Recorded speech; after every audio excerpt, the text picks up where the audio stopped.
Hello traders. तो चलिए शुरू करते हैं आज का हमारा मार्केट एनालिसिस वीडियो। देखते हैं 2 दिसंबर यहाँ पे Nifty as well as bank Nifty में हम कहाँ पे ट्रेड कर सकते हैं और उसके पीछे उसका लॉजिक क्या होगा। वीडियो शुरू होने से पहले थोड़ा डिस्कस करेंगे कि मार्केट ने अब तक यहाँ पे लास्ट वीक में क्या किया, क्योंकि लास्ट पूरा वीक में यहाँ पे आपके साथ एनालिसिस वीडियो शेयर नहीं कर पाया। हालांकि जो मेरे कुछ व्यूज थे मार्केट के रिगार्डिंग कौन से इंपॉर्टेंट लेवल है, देखिए जैसे कि 560 का ब्रेकआउट का लेवल था बैंक निफ्टी का, काफी अच्छा यहाँ पे ब्रेकआउट देखने मिला। तो कुछ कुछ इंपॉर्टेंट लेवल थे जो मार्केट ने क्रिएट किए थे, वो टाइम टू टाइम मैंने जब जब पॉसिबल हो मैंने आपके साथ शेयर किया था। लेकिन मैं कंप्लीटली अवेलेबल नहीं रह पाए बिकॉज सम मेडिकल इमरजेंसी थी जो कि फिलहाल सॉल्व हो चुकी है। तो डेफिनेटली अब यहाँ पे हम कंटिन्यूसली वीडियो बनाएंगे, ठीक है। तो मार्केट ने किया क्या, देखिए फर्स्ट थिंग मार्केट हमें कुछ गैप अप क्रिएट किया था, राइट। वो निफ्टी ने भी किया है और यहाँ पे बैंक निफ्टी ने भी किया है। चलो दोनों का साइड बाय साइड देख लेते हैं ताकि समझ आए कि बैंक निफ्टी कहाँ पे खड़ा है और नेक्स्ट मोमेंटम यहाँ पे किस तरह का एक्सपेक्टेशन हम रख सकते हैं, ठीक है। तो देखिए निफ्टी भी यहाँ पे गैप अप खुला था, राइट। निफ्टी गैप अप खोला, बैंक निफ्टी गैप अप खोला, उसके बाद कुछ मोमेंटम इन्होंने साइडवेज किया, फिर एक ब्रेकआउट आने का ट्राई किया जो कि बैंक निफ्टी में आ गया लेकिन फेल हुआ, राइट। सेम चीज निफ्टी ने एक रेजिस्टेंस जो एरिया था वहां पे रेजिस्टेंस लिया, डबल टॉप बनाते हुए यहाँ पे काफी अच्छा फॉल दिखाया। लेकिन इंपॉर्टेंट क्या है कि जब भी गैप क्रिएट होता है it act as support resistance. तो पहले ये सपोर्ट की तरह काम कर रहा था, राइट। उसके बाद ब्रेकडाउन हुआ और मार्केट ने पूरा जो गैप था यहाँ पे जो गैप क्रिएट हुआ था वो पूरा का पूरा गैप मार्केट ने यहाँ पे भर दिया, ठीक है। अब यहाँ पे अगर बैंक निफ्टी का अगर आप चार्ट देखते हो, बैंक निफ्टी का अगर आप चार्ट देखते हो तो बैंक निफ्टी में क्या हुआ है, बैंक निफ्टी में अभी भी वो गैप पेंडिंग है। मतलब ये जो स्पेस है ये अभी भी मार्केट के पास है जो कि मार्केट डाउनसाइड फॉल आके उसको भर सकता है, क्योंकि नॉर्मली जो गैप होते हैं मार्केट में वो फिलअप होते हैं एंड वो प्रायोरिटी बेसिस पे फिलअप होते हैं, ठीक है। नाउ सेकेंड थिंग, अब अगर आप थोड़ा चार्ट बड़ा अगर देखते हो तो 51,550 का जो है, सॉरी 52,500 से लेके 52,600 का जो लेवल है, जैसे कि ये वाला लेवल जो है ये भी काफी इंपॉर्टेंट लेवल है। क्यों? क्योंकि इसके ब्रेकआउट के ऊपर मार्केट एक बड़ा मोमेंटम देख सकता है, क्योंकि ऊपर एक बहुत बड़ा गैप यहाँ पे पेंडिंग है ये वाला। तो मार्केट के पास दो चॉइसेस है, इधर मार्केट इस गैप को फिलअप करने जा सकता है या फिर इस गैप को फिलअप करने जा सकता है। जो भी गैप पहला भरेगा उसके बाद मार्केट रिवर्सल करके दूसरा गैप भरने जाएगा। लाइक फॉर एग्जांपल अगर गैप डाउन मतलब सॉरी नीचे गिरते हुए अगर मार्केट इस गैप को फिलअप कर देता है, फिर आने वाले कुछ दिनों में मार्केट ऊपर जाके इस गैप को फिलअप कर देगा। या फिर दूसरा चॉइस मार्केट के पास ये हो सकता है कि मार्केट पहले ऊपर का गैप फिलअप करने का ट्राई करे एंड फिर नीचे की तरफ आ जाए, जो कि फिलहाल सिचुएशन वैसी दिख रही है। क्यों? क्योंकि आप बोलोगे पूरा गैप फिलअप नहीं हुआ, लेकिन अगर इस कैंडल का टॉप में देखता हूँ विच इज रफली 52,755 एंड यहाँ का अगर गैप देखता हूँ विच इज 820, तो 52,000 से लेके 750 मतलब हार्डली 60-70 पॉइंट्स का डिफरेंस है, जो कि इतना बड़ा नहीं है। लेकिन मार्केट का चॉइस है, भरना है तो वो भी भर सकता है, नहीं भरना तो उतने के लिए भी रह सकता है, ठीक है। सेकेंड मोस्ट इंपॉर्टेंट थिंग जो मैंने आपके साथ पहले बहुत बार डिस्कस की थी कि कभी भी कोई इंपॉर्टेंट लेवल जब ब्रेकआउट या ब्रेकडाउन होना होता है तो मार्केट ने वहां पे आके थोड़ा होल्ड करना चाहिए। जैसे कि फॉर एग्जांपल ये इंपॉर्टेंट रेजिस्टेंस है जो मार्केट ने बनाया, ठीक है। फिर मार्केट नीचे गिरा था, फिर अचानक से सपोर्ट लेते पूरा ऊपर आने शुरू हो गया, फिर यहां से इंपॉर्टेंट रेजिस्टेंस ब्रेक करना थोड़ा मुश्किल होता है। इस केस में होना क्या चाहिए कि मार्केट जब इधर आएगा तो थोड़ा टाइम स्पेंड करना चाहिए। जब टाइम स्पेंड करेगा और उसके बाद जब ब्रेकआउट आएगा तो उसमें पावर ज्यादा होगा, क्योंकि यहाँ पे थोड़ा एक्लिमेशन होता है, थोड़ा मार्केट सस्टेन करने का ट्राई करता है, राइट। तो निफ्टी के केस में जब निफ्टी यहाँ पे टॉप से फॉल हुआ था फॉर डाउन साइड, ये टॉप से फॉल हुआ इसलिए जब इसने ब्रेकडाउन किया ये स्पीड से मोमेंटम नहीं कर पाया, मतलब कुछ गैप कुछ ज्यादा बड़ा नहीं मार्केट के लिए जिस हिसाब से मोमेंटम हो रहा था, ठीक है। लेकिन इसने ऊपर से फॉल करना शुरू किया इसलिए यहाँ पे उसने स्ट्रेंथ खो दिया, फिर धीरे धीरे करके वो नीचे आके उसने गैप फिलअप कर दी। उसी के बदले अगर मार्केट यहीं पे ट्रेड करता था तो विद इन 1 और 2 कैंडल्स मार्केट इस तरह से एक बड़ा रेट या 2 बड़े कैंडल बनाते हुए पूरा गैप फिलअप कर देता था, जो कि एज ऑप्शन बार काफी इंपॉर्टेंट है, ठीक है। तो जो बैंक निफ्टी है फिलहाल तो लोअर लेवल्स के आसपास ही खेल रहा है, राइट। नियर बिलो जो सपोर्ट जोन क्रिएट किया है because of gap up, market उस जोन के आसपास खेल रहा है। तो यहाँ पे खेलते हुए अगर ब्रेकडाउन आता है तो डेफिनेटली मार्केट काफी तेजी से यहाँ पे डाउनवर्ड्स आ सकता है फॉर फिलिंग द गैप। लेकिन उसके पहले बीच में एक लेवल आएगा विच इज 51,500, जो कि एक राउंड फिगर है which act as psychological support और रेजिस्टेंस। इस केस में वो सपोर्ट की तरह काम करे क्योंकि मार्केट ऊपर से नीचे आ रहा है, ठीक है। तो ये दो लेवल्स के ऊपर हम देख सकते हैं। अब दूसरा चीज जो हम बहुत बार डिस्कस करते हैं कि मार्केट में जब दो लेवल्स बन जाते हैं तो यहाँ पे बायर्स भी आते हैं और सेलर्स भी आते हैं। इसका मतलब क्या, ये हम बहुत बार डिस्कस कर चुके हैं। अगर यहाँ पे मैं देखता हूँ तो ये ट्रेंड लाइन बन चुकी है, राइट। इसका ब्रेकआउट होगा तो कौन आएगा, बायर आएगा सेलर आएगा, डेफिनेटली यहाँ पे बायर आने का ट्राई करेगा। साथ ही साथ उसके अगेंस्ट अगर मैं देखता हूँ तो यहाँ पे मुझे कुछ आपको दिख रहा है एक सॉर्ट ऑफ मार्केट ऊपर जाने का ट्राई कर रहा है। अगर इसका ब्रेकडाउन होगा तो कौन आएगा, बायर आएगा सेलर आएगा, यहाँ पे सेलर्स आएंगे, राइट, क्योंकि मार्केट 52,000 के नीचे भी चला गया, बहुत सारे रीजन उनको मिल जाएंगे सेलिंग करने के लिए। ये रेजिस्टेंस जोन है, राइट, पहले मार्केट ने ब्रेकडाउन किया, रीटेस्ट किया, फिर नीचे आने का ट्राई कर रहा है, तो उनको अपने हिसाब से रीजन दिखने शुरू हो जाएंगे और वो यहाँ पे सेलिंग करने का ट्राई कर सकते हैं। उस केस में मार्केट गैप फिलअप के लिए जा सकता है। लेकिन जब दोनों तरफ लेवल बनता है तो बायर भी ट्राई करता है, सेलर भी ट्राई करता है, क्योंकि उनको लगता है कि चलो थोड़ा नीचे आई, यहाँ से ऊपर चला जाएगा, तो मे बी सेलिंग आई भी, लेकिन अचानक से फिर बायर्स आना शुरू हो जाएंगे। तो ये यहाँ पे ट्रैपिंग बहुत होता है, और ये मैंने आपके साथ बहुत बार शेयर किया कि जब दोनों तरफ लेवल्स बनते हैं, normally you should wait for some trap to happen, और उसके बाद आपको ट्रेड रखना है। मतलब अगर मार्केट पहले ऊपर निकलता है तो लुक फॉर कि कब वो यूटर्न मारेगा, और अगर यूटर्न मारता है नीचे आता है तो आप सेलिंग के हिसाब से काफी एग्रेसिवली वहां पे ट्रेड कर सकते हैं। या फिर मार्केट अगर लेट से ब्रेकडाउन दिखाता है एंड फिर ऊपर आने लगता है, तो डेफिनेटली जो नीचे आया वो ट्रैप था, यहाँ पे सिर्फ सेलर्स का ले लिया एंट्री, फिर उनका स्टॉप लॉस हंट करने के लिए मार्केट ऊपर की तरफ भाग गया। ठीक है, अब यहाँ पे ये तो हो गया लास्ट डिस्कशन जो मार्केट ने किया था, लास्ट वीक में मार्केट ने क्या किया और फिलहाल की सिचुएशन के आसपास खड़ा है।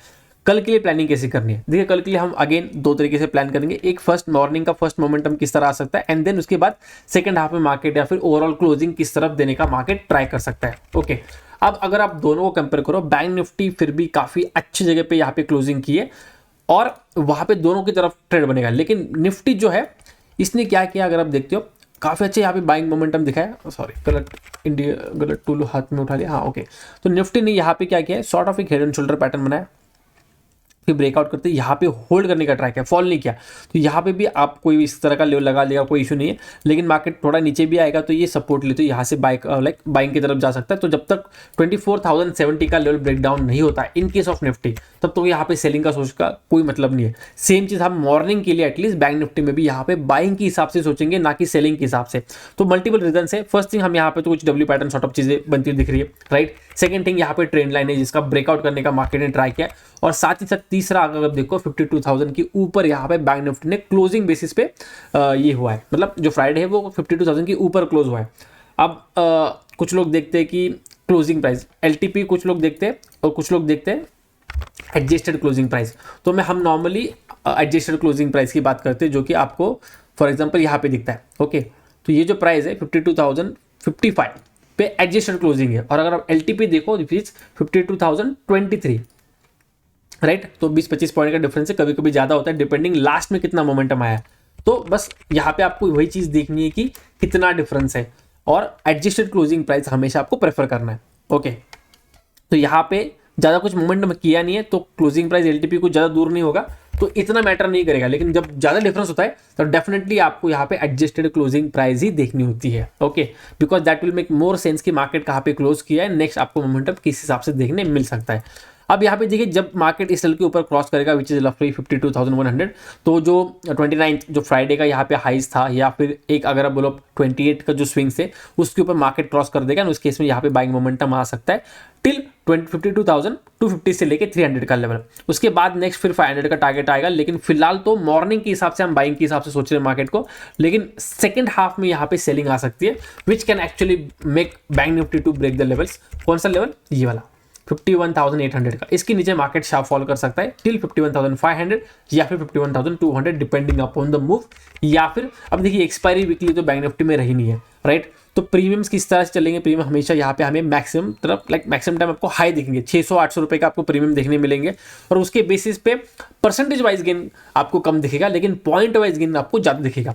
कहने का मतलब ये है कि अगर आप 600 रुपए का कोई प्रीमियम बाय करते हो और उसमें अगर 10% बढ़ता है, आपने लिया और 10% बढ़ा विच इज रफली 60 पॉइंट्स, राइट। तो 10% आपको ज़्यादा नहीं दिखेगा, जो कि अगर आप 300 रुपए का प्रीमियम लेते थे, जो कि पहले वीकली एक्सपायरीज का सिनेरियो था, उस वक्त अगर आपने 10% भी कमा लिया, आपको सिर्फ 30 पॉइंट मिला है। लेकिन उसी के बदले अब आपको यहाँ पे 60 पॉइंट मिलेंगे। तो जो लोग क्वांटिटी के हिसाब से ट्रेड करते हैं, लाइक फॉर एग्जांपल 300 का प्रीमियम उठाए या फिर 600 का, फर्क नहीं पड़ता, वो कोई बंदा अगर 1000 क्वांटिटी ही लेता है फॉर एग्जाम्पल, ठीक है, लाइक 900 का फ्रीज लिमिट है, बट समझाने के लिए मैं आपको बोल रहा हूँ, किसी ने 1000 क्वांटिटी उठा लिया, उसको फर्क नहीं पड़ रहा वो 600 का ले रहा है कि 300 का ले रहा है कि 100 रुपए का ले रहा है, उसका क्वांटिटी साइज फिक्स है। तो उसके लिए अच्छी बात है, क्यों, क्योंकि वो 30 पॉइंट के बदले अभी 60 पॉइंट कैप्चर करना शुरू करेगा अगर वो 10% का प्रॉफिट बुक कर रहा है, ठीक है। लेकिन कोई अगर कैपिटल वाइज ट्रेड करता है कि मेरे पास 1 लाख कैपिटल है, तो उसके हिसाब से क्वांटिटी लूंगा, तो 300 का वो ज्यादा ले पाएगा, 600 का वो कम क्वांटिटी लेगा, मतलब हाफ क्वांटिटी ले पाएगा, राइट। तो उस केस में उसको प्रॉफिट कम होगा। जैसे कि मैं फॉर एग्जांपल फिक्स क्वांटिटी से ट्रेड करता हूँ, जो मेरा क्वांटिटी रहेगा फॉर अ मंथ उतना ही होता है, वो मैं चेंज नहीं करूंगा। फिर भले ही कितना भी अच्छा ट्रेड दिखे, कितना भी खराब ट्रेड दिखे, अगर सेटअप बनता है और ट्रेड लेना है तो क्वांटिटी मेरा फिक्स रहता है, ठीक है। तो वहाँ पे जब मार्केट का प्रीमियम ज़्यादा है तो मार्केट यहाँ से अगर फॉल करेगा, स्ट्रेट फास्ट फॉल करेगा, तो यहाँ पे प्रीमियम काफ़ी अच्छा गेन होगा पॉइंट वाइज। परसेंटेज वाइज भले आपको थोड़ा सा कम दिखे, लेकिन पॉइंट वाइज वो आपको हमेशा ही ज़्यादा मिलेगा, ठीक है। तो सेकंड हाफ में भी मार्केट बैंक निफ्टी यहाँ पे सेलिंग की तरफ आ सकता है। तो उस केस में हमें देखना है कि जब मार्केट इसके नीचे आने लगे 51,900 से लेके 800, ये हमारा एक ऑब्जर्वेशन लेवल होगा। यहाँ पे हमें वॉच करना है कुछ हमें सेलिंग के हिसाब से ट्रेड मिलता है या नहीं, क्योंकि जो सपोर्ट है जो यहाँ पे क्रिएट किया है ये मल्टीपल टाइम टेस्ट हो चुका है, तो यहाँ पे कभी भी ब्रेकडाउन आ सकता है। लेकिन फिलहाल जो क्लोजिंग हुई है वो बाइंग के हिसाब से हुई है। तो मार्केट अगर गैप अप खुलता है, वेरी गुड, मार्केट ऊपर की तरफ जा सकता है। गैप डाउन भी खुला तो भी मार्केट ऊपर की तरफ जा सकता है, क्योंकि गैप डाउन खुलते ही अगर मार्केट रिकवरी करनी शुरू कर गया तो 52,000 की वजह से ऊपर क्रॉस करेगा, यहाँ पे बाय करना शुरू हो जाएंगे और आपको बाइंग मोमेंटम यहाँ पे मार्केट में देखने मिलेगा। फिर उसके बाद में भी मार्केट जैसे बाइंग मोमेंटम कंप्लीट हो जाए फिर ये सेलिंग की तरफ आ सकता है, ठीक है। तो ये हो गया आपका बैंक निफ्टी के लिए। काफी ज्यादा स्ट्रेच करना पड़ा, डेफिनेटली वीडियो बड़ा बन रहा है, लेकिन बहुत सारे दिनों के बाद वीडियो बना रहा है, तो काफी सारा चीजें आपको यहाँ पे पहले समझाना है। जब डेली वीडियो बनता है तो इतना समझाने का जरूरत नहीं पड़ता है, क्योंकि यहाँ पे चीजें कंटिन्यूसली आती रहती है। अब देखिए मार्केट यहाँ पे काफी अच्छा सपोर्ट बना के होल्ड कर रहा था, फिर ट्राई किया, फिर इसका ब्रेकडाउन हो गया। ब्रेकडाउन करने के बाद मार्केट यहाँ पे कंटिन्यूसली क्या किया है, ऊपर की तरफ आया। Now it is near resistance zone. अब इस जोन के आसपास लोग बाय करेंगे या सेल करेंगे। एज ए रिटेलर आप क्या करोगे, रेजिस्टेंस के पास मार्केट आया है, स्ट्रेच होते हुए आया है, सेलिंग में मार्केट है, आप डेफिनेटली यहाँ पे सेलिंग के हिसाब सोचोगे। अब अगर यहाँ पे कोई बोल रहा है कि मैं बाय करूंगा, तो डेफिनेटली आप खुद से झूठ बोल रहे हो, क्योंकि रियल मार्केट में जब मार्केट चालू होता है आप वहां पे सेलिंग का ही सिनेरियो देखते हो। एक रेड कैंडल बनना, आप सेलिंग करना शुरू कर दोगे, ठीक है। तो हमें यहाँ पे रिटेलर्स के थोड़ा सा अपोजिट जाना सोचना है, ठीक है। तो ऐसा नहीं कि मार्केट नीचे गिरा फिर भी हम बाइंग का सोचेंगे। हमारे लिए एक क्रूशियल लेवल है 24,070 का लेवल। इसके नीचे अगर निफ्टी आ गया, सस्टेन हो गया, तो डेफिनेटली हम सेलिंग का ही व्यू के ऊपर स्विच हो जाएंगे। लेकिन एज ऑफ नाउ जब तक निफ्टी यहाँ पे खड़ा है, ये फ्लैट खुलता है, गैप अप खुलता है, दोनों केस में यहाँ पे बाइंग आएगा, क्योंकि यहाँ पे कोई रिटेलर बाई करने का हिम्मत नहीं करेगा, लाइक डेयरिंग नहीं करेगा। तो इसीलिए यहाँ पे मार्केट अपर साइड मोमेंटम दिखा सकता है काफी आराम से। तो एज एन ऑप्शन बायर आपको देखना है कि मार्केट अगर कल फ्लैट खुलता है, गैप अप खुलता है और बाइंग की तरफ कोई सेटअप बनाता है, हम यहाँ पे बाइंग के बेसिस पे ही स्विच होंगे, ठीक है। ओनली वन कंडीशन, अगर 24,070 की नीचे मार्केट गैप डाउन खुलता है बहुत बड़ा और सस्टेन करता है, ऐसा नहीं कि खुला और रिकवरी कर दिया तो कोई मतलब नहीं बनेगा, लेकिन खुला और यहीं पे ट्रेड कर रहा है, या फिर खुलने के बाद नीचे आता है और 24,070 क्रॉस करता है, उस ही केस में हम यहाँ पे निफ्टी में सेलिंग की तरफ स्विच हो जाएंगे। वरना निफ्टी में हमारा क्लियर कट व्यू रहेगा कि मार्केट बाइंग की तरफ जा सकता है। सेकेंडली सेकंड हाफ में क्या कर सकता है, देखिए सेकंड हाफ में भी निफ्टी यहाँ पे अपर साइड ही मोमेंटम कर सकता है, क्योंकि निफ्टी के लिए ये ब्रेकआउट होना भी इंपॉर्टेंट है, जो कि अब तक इसने किया नहीं है। लेकिन बाय एनी चांस अगर बैंक निफ्टी डिसाइड करता है कि मुझे नीचे गिरना है, मुझे गैप फिलअप करना है, तो हो सकता है निफ्टी को यहाँ पे होल्ड किया जाए फॉर सम टाइम, एंड फिर जब ये रिकवरी करने लगे तब ये ब्रेकआउट करना शुरू कर दे। तो इसी तरह से मैनेजिंग कर, लाइक इंडेक्स मैनेज करते हैं बड़े लोग, बड़ा फंड, तो वो चीज़ हमें यहाँ पे देखने मिलेगी, लेकिन वो आने वाले दिनों में और क्लियर हो जाएगा। फिलहाल के लिए यही हमारा सबसे क्लियर प्लान होगा, ठीक है। उसके अलावा अगर मार्केट में रियली कुछ और अच्छा दिखता है, जैसे कि सेंसेक्स के बारे में हमें फ्राइडे के आपके साथ अपडेट किया था कि 80,000 तक जा सकता है, ब्लास्ट आ सकता है। 0 to hero के लिए आप ध्यान रखिए, 10 रुपीज़ का 36 गया, 80,000 लेवल तो आया नहीं, लेकिन 10 का 36 जाना is quite a big return, अगर आप ROI कैलकुलेट करते हो, रिटर्न ऑन इन्वेस्टमेंट, ठीक है। तो ऐसा कुछ आपको अपडेट चाहिए, डेफिनेटली आप टेलीग्राम के ऊपर ज्वाइन हो सकते हो, विच इज़ कंप्लीटली फ्री, जिसका आपको आईडी जो है यहाँ पे बॉटम में मिल जाएगा, या फिर डिस्क्रिप्शन बॉक्स में आपको उसका लिंक भी मिल जाएगा। Okay, I hope you understood the point, क्या प्लानिंग करनी है। कुछ समझा नहीं होगा, थोड़ा फास्ट हुआ रहेगा, डेफिनेटली आप वीडियो को फिर से यहाँ पे देख सकते हो। आज के लिए बस इतना ही, मिलते हैं नेक्स्ट वीडियो में। Till then good bye, thank you so much for watching.